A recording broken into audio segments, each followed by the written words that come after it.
What's up, Aaron? How you doing? How's it feel to be in Sioux Falls, South Dakota? Feels good, man. You got off to a hot start here in Bellator with two knockout victories and as many fights before suffering a defeat in your last go around with John Salter. What were some of the key takeaways from that fight? And do you believe your few losses in the past played a large role in your growth as a martial artist? Yeah, for sure, man. I mean, anytime you step in the cage, you're gonna grow a lot from it, whether it's a win or a loss. Um, in terms of that last fight, man, like I've thought about it a lot.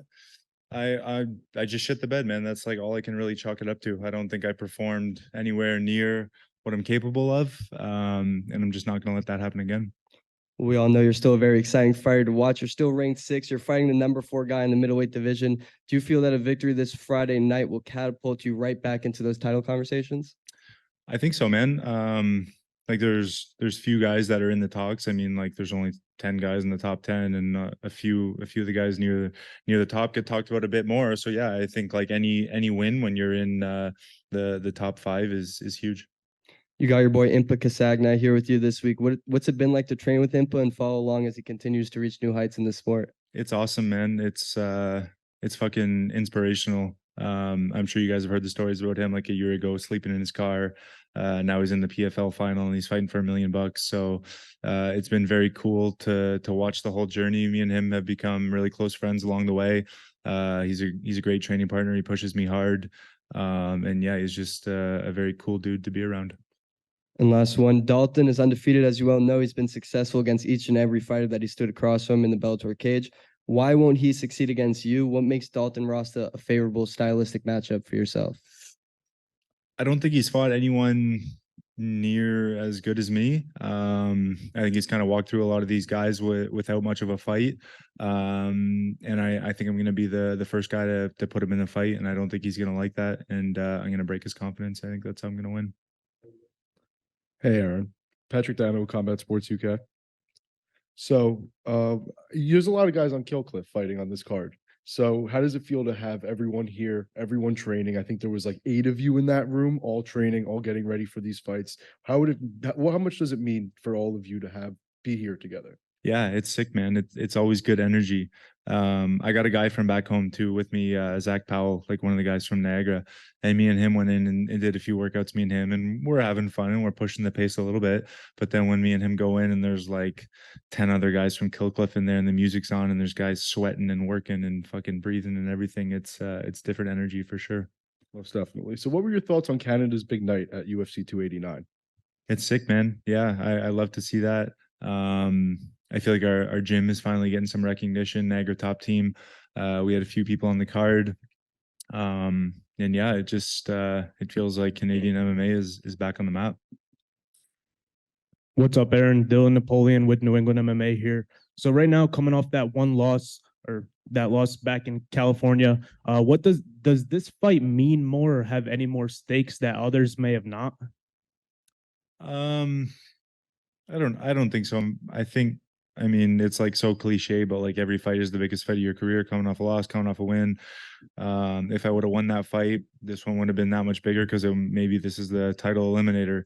I lost that fight, and so now it feels like my back's against the wall. So it's super important. So I think regardless, every fight is going to be big. Awesome. And we were just talking about Canadian MMA and the way that it keeps going up and everybody's kind of making their leaps and bounds in unison. What can you tell me about the Canadian MMA scene and the way it's grown in recent years? Um, yeah, I mean, like I just said, like seeing people at what was it, UFC 289, picking up a bunch of wins. I think the Canadians were undefeated on that card, right? And I think three of the people on that card train at our gym. Um, so it's cool, man. It's very inspirational. It's good for the gym. It brings people in. Like now, our girl Jazz back home, she has girls coming in to work with her. Hopefully that starts happening for some of the males in our gym too, like guys wanting to travel there. We actually just had another pro middleweight from out west who just moved to the gym. He visited for like a week and he decided he loved it, so he moved down. So hopefully that happens more and we get like one of the super gyms. Yeah, 100%. And what is your analysis of Dalton as a fighter? And is this an exciting matchup for someone like you? For sure, man. I think this is an exciting matchup for everyone. Like I have people at home saying like, not only are they pumped for me, they're just pumped to watch a good scrap because we're both scrappy guys. We're both tough. We both push the pace. Yeah, I like the matchup. I think he's good, but I don't think he's as good as he thinks he is, and I'm just excited to show that. And last for me, currently ranked number 6 in the middleweight division. Not to look ahead and not to overlook Dalton, but if you can map out your path to gold here in the Bellator division, middleweight division, how would it go? I mean, I don't know. Like as least specifically as possible. I just want to kick everyone's ass and get the title. That's it, man. You just mentioned it. You guys are both scrappers, both very exciting fighters. When you just mentioned backs against the wall, how much more motivating is that? Hey, I got a guy who's game. I got a scrapper. I'm a scrapper, but I got a lot that I want to go take from this guy. Not just the fact that he's undefeated, but you're looking to get back in the win column. So where's your mindset at coming in this week? Yeah, like I said, man, like every fight is going to be the biggest fight of your career, coming off a win, coming off a loss, like Bellator debut, amateur debut, whatever it is, it always feels like the biggest fight. So I'm as motivated as ever. Thank you. Ken? Hey, Aaron. K. Williams for Can Chronicles Media. What does a potential win of this magnitude do for you in your career thus far?